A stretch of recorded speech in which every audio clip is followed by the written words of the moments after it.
আদম থেকে শুরু করে ঈসা নবী পর্যন্ত সমস্ত নবী রাসূল আমিনার সঙ্গে মোলাকাত করার জন্য এসেছিল। দেখে আদম নবী সামনে দাঁড়িয়ে বলে, মা কি ব্যাপার, আপনি কে? চিনি না, এত বড় মানুষ। বলে, মা আপনি কি আমাকে চিনেন না? আমি দুনিয়ার প্রথম মানব হযরতে আদম।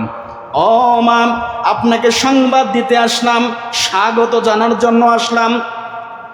আপনি আখিরি জামানার নবী মুহাম্মদুর রাসূলুল্লাহর মা হতে চলছেন। বলি আল্লাহু আকবার। এভাবে প্রত্যেকটা নবী আমিনার সঙ্গে সাক্ষাৎ করার জন্য এসেছিল। বিবি মরিয়ম এসেছিল, ঈসা এসেছিল, ইদ্রিস আলাইহিস সালাম এসেছিল। আমিনার গর্ভে মুহাম্মদুর রাসূলুল্লাহ সাল্লাল্লাহু আলাইহি সাল্লাম এসেছেন। আল্লাহ পাক রব্বুল আলামিন সমস্ত আদম থেকে নিয়ে ঈসা পর্যন্ত যতগুলো পয়গম্বর দুনিয়াতে আল্লাহ পাক পাঠিয়েছেন, সমস্ত নবীকে এক এক করে আমিনার কাছে পাঠিয়েছিলেন, যাও আমার নবী মুহাম্মদুর রাসূলুল্লাহর সুসংবাদ আমিনাকে দান করে আসে। বলি সুবহানাল্লাহ। এভাবে আসে। আমিনা আরো বর্ণনা করেন, যখন আমি গর্ভবতী হই, আমার পেটে আমার সন্তান ছিল, তখন দেখি পানির গ্লাসটা হাতে নিতে যাই, পানির গ্লাসটা আমার অটোমেটিকলি সামনে চলে আসে। আমিনার ঘরে অভাব ছিল, অনটন ছিল। মুহাম্মদুর রাসূলুল্লাহ যবে থেকে পেটে এসেছেন, আমিনার অভাব অনটন দূর হয়ে গেছে। শুধু আমিনার ঘরের অভাব অনটন দূর হয় নাই, ওরা মক্কা জাহানের মানুষদের প্রতি আল্লাহ পাক বারাকা দান করেছেন।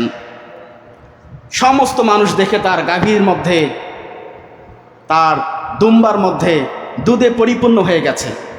যে দুম্বাটা এত খায়, দুধ দিতে পারে না, সেটাও দুধ দিচ্ছে। গাধাগুলো চলতে পারে না, সে গাধাটাও স্বাভাবিক হয়ে গেছে।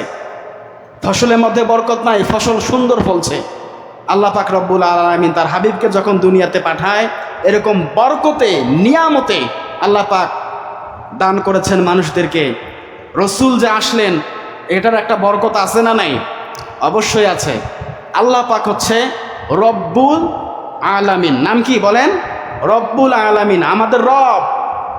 আল্লাহ পাক বলেন আমি রব্বুল আলামিন, আর আমার হাবিব হচ্ছে রহমাতাল লিল আলামিন।